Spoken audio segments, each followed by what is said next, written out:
नमस्कार फ्रेंड, कैसे हो? आशा करता हूँ ठीके हो बोला। क्या करो, 1-2 दिन भी हो गया,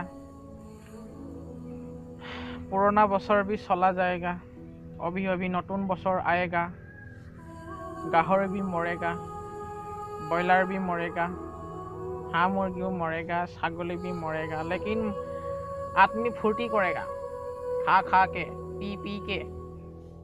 बुरी बात यही है कि पहले साल में हम लोग इतना फुर्ती करा था नतून बছर के लिए, अभी वो नतून बছर अभी चला जाएगा। बहुत बुरी बात है, बहुत बुरी बात। लेकिन बुरा बात ये है कि नतून बছर भी आ रहा है, इस बছर में भी जुआ बছर जैसा फुर्ती करेगा, खाएगा, नाचेगा या जपिएगा।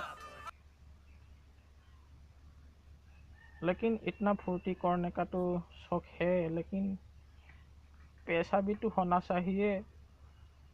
जो भी ना हो, फुर्ती तो करेगा ही। हाँ, अच्छा है, सब छोड़ो।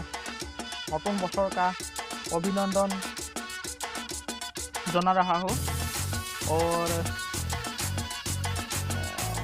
Happy new year.